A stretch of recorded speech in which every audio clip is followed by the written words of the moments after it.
Hey there, you're listening to the Pursue Your Spark podcast. I'm your host, Heike Yates. We're here to help you live a healthy, fit, and confident lifestyle with tips, strategies, and interviews. Listen to the most inspiring women and how they dared to live the life they dreamed of and handle roadblocks in their path. Well, hey there, and welcome to another episode of the Pursue Your Spark podcast. Today is Quick Tip Day, and I'm your host, Heike Yates. Today's episode is about gadgets. But before we dive in, I want to make sure that you are subscribed on iTunes to my podcast. So if you're not sure, hop on over to Apple, iTunes, and click the subscribe button. And while you're there, you might as well leave a review. It will be super awesome, and I would totally appreciate it if you did that. And it will help other people find us, other women that need help with their fitness lifestyle. And they're not sure where to go, where to start, and how to reach their fitness goals. And I want them to come over here and show them with my no-nonsense, take action approach, how to get real results and help them out just like I help out you. So, are you ready to dive into today's episode? We're talking gadgets. One of my listeners said, I have every gadget on the planet, Heike. Now, if I just actually would use it or them and start exercising to get results, that'd be great. But somehow I don't. If this scenario is super familiar to you, then today's episode is for you, girl.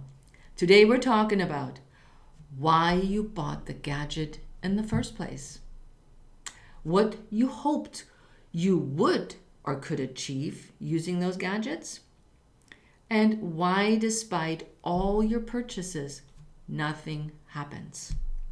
And finally, 3 strategies on how to start using the equipment you bought. If you know me a little bit, you know I have been in the fitness industry for over 30 years, and I have seen trends come and go. Fitness equipment trends come and go.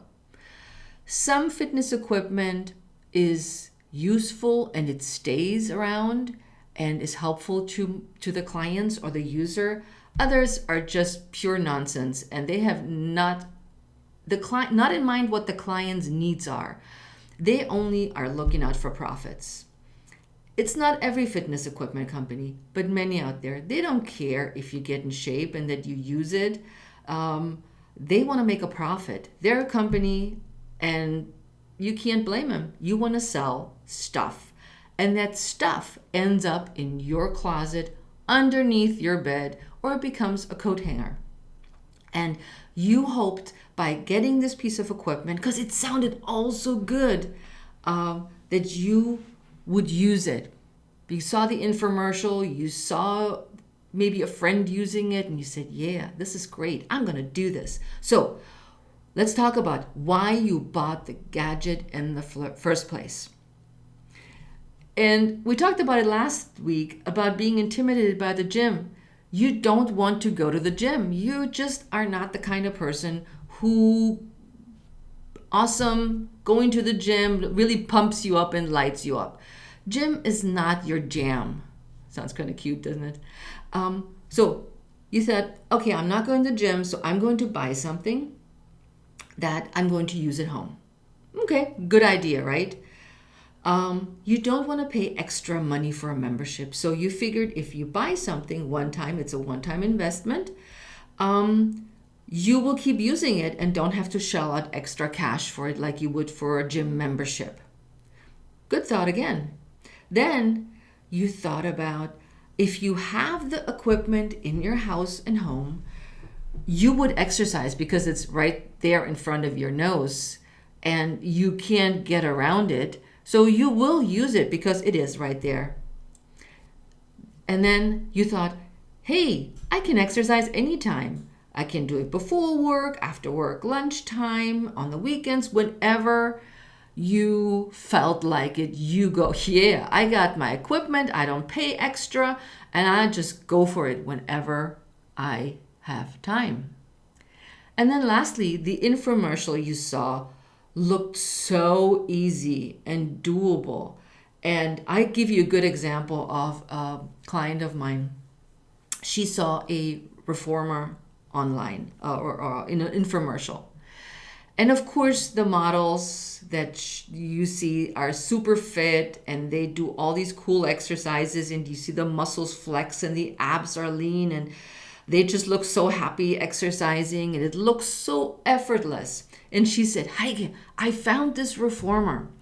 It's not what we have in the studio, like these big Pilates machines made out of wood. They're very sturdy, but it's only $400. What do you think? Should I get it?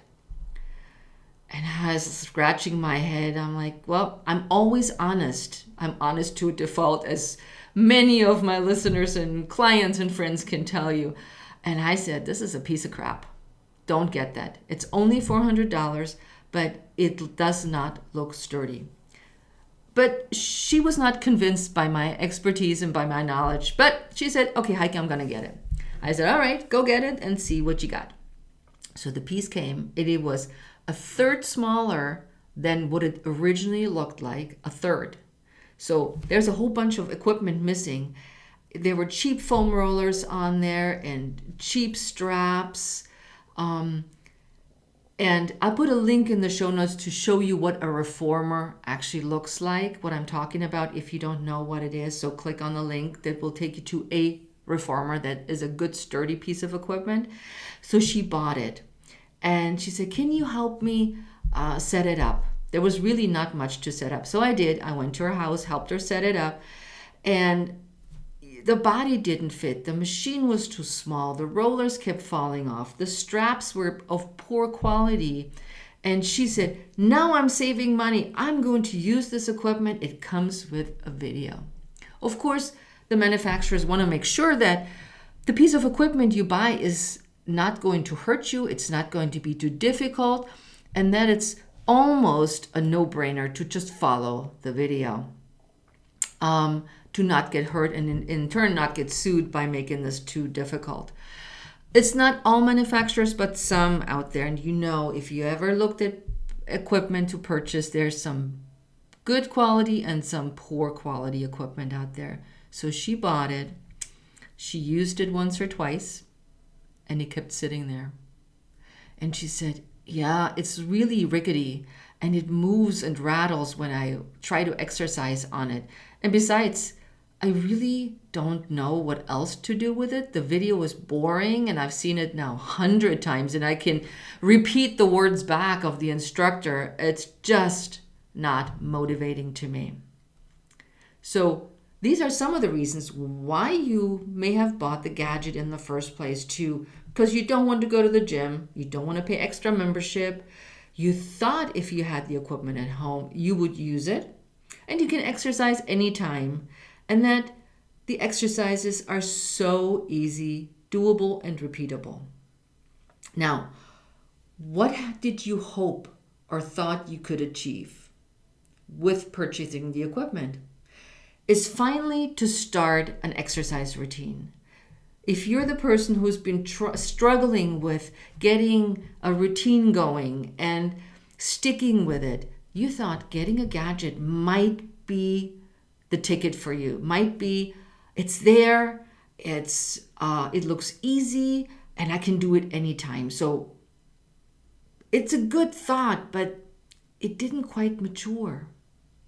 And then you thought maybe you can get in shape without any problems. This is a no-brainer right here. I have the equipment, I have a little video, and I'm going to do it like all the time. I hear a lot of times my clients tell me when I give them an exercise to do at home, I did this one all the time. And I said, I hope you didn't do all the time because that will be boring, number one. And number two, too repetitive, using the same muscle groups over and over. So you thought this would be a great idea to get in shape. And then you said, if you have the equipment, You don't have to go anywhere. It's right there. It's no excuse. There's no excuse like I'm not motivated is a big excuse that I hear. I'm just not motivated to do it, or I'm not inspired to do it. So the inspiration may have been the ticket for you right there and then. Okay, then let's go to the final topic. Why, despite all your purchases, nothing happens? It's so frustrating. Number one could be it was hard to put the equipment together and keep it together, like the example with the reformer I gave you earlier. So the pieces didn't work well, they fell off, and it was just way too complicated to put it together. The other thing could be that you followed the video, but you didn't understand how to do things, and that is not unusual. Even though they are simple exercises, you don't understand why you do it, what muscle groups you use, and how this whole thing actually is supposed to make you fitter. And then you decided the equipment was in the way and you stored it under the bed. It's always if there's space, people seem to store all kinds of stuff there. Or it became a clothes hanger. If you purchased a treadmill you never used and you thought, "Ooh, I'm going to use my treadmill," it becomes a clothes hanger. So instead of being used, it sits around and just so it doesn't look at you, we use it for something else. So we have an excuse to either put it out of our sight under the bed or in the closet, because that's also one of the advertising, what's the word I'm looking for? The benefits, easily storable. Slide it under your bed, slide it in your closet, fold it so you never see it again.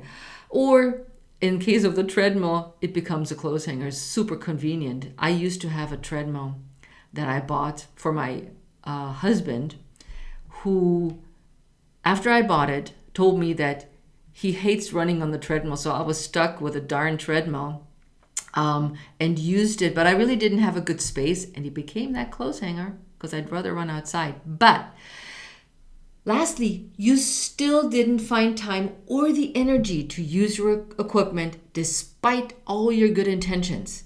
So nothing happened. You had such good intentions. You were pumped. You were excited. You shelled out some bucks, and you still didn't get fitter. Ladies, this is not an uncommon scenario. And don't feel bad if you look in your closet, under your bed, wherever you store your stuff, or the ball that sits in the corner is unused. Here's what we're going to do about this. 3 strategies on how to use your in-home equipment you bought. Okay, go through your stuff and try them all out, right? Just go back to, okay, here's the video, here's how this works, and see if you kind of, sort of, even liked the exercise the equipment came with. Is that the right word? Yeah, I think came with. And if not, donate the equipment. Somebody else will love it. If this is not your jam, just get rid of it. And if it's all of them, get rid of them, because keeping them in the house is because you thought you still might because you spend.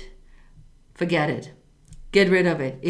If exercising at home with equipment is not your thing, get rid of it. Donate it, ask some friends, put it on Facebook. Don't even think about selling, because fitness equipment sells very poorly. You will get very little for it, but give it to somebody who will give it the love it deserves. We'll find something else for you. If you keep a piece of equipment, set up a designated area for it.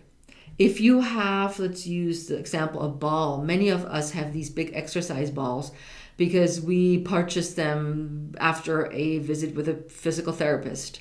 And it just hangs around, it rolls around, and it has really no purpose. But find an area where you can set it up and say, this is where I'm going to use this equipment. Number 3, plan time, write it down, make an appointment with you when you're going to use this piece of equipment. No excuses. 5 minutes a day is better than nothing. We don't have to go for hours. If you're strapped for time and motivation, pick 5 minutes. Seriously, if you have a ball, it probably came with some directions. Go back, figure out those directions, and do those exercises for 5 minutes. That's all you do. Okay, so we have the 3 strategies. We keep only the pieces we really like. The other pieces will be donated. We set up a designated area for the equipment.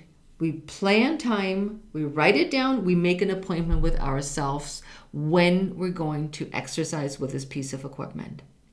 If you decided that you're the person that does not like equipment, then go to my YouTube channel, Pursue Your Spark, Heike, it's Pursue Your Spark, and check out the ultimate 3-minute workout. I have a variety of workouts for you that include gadgets, but also non-gadgets that you can do at home. And they're only 3 minutes long, so you can do these exercises. So what do you think? Will you give your in-home exercise equipment a try? If not, why not? Or if you do, what did you decide to keep?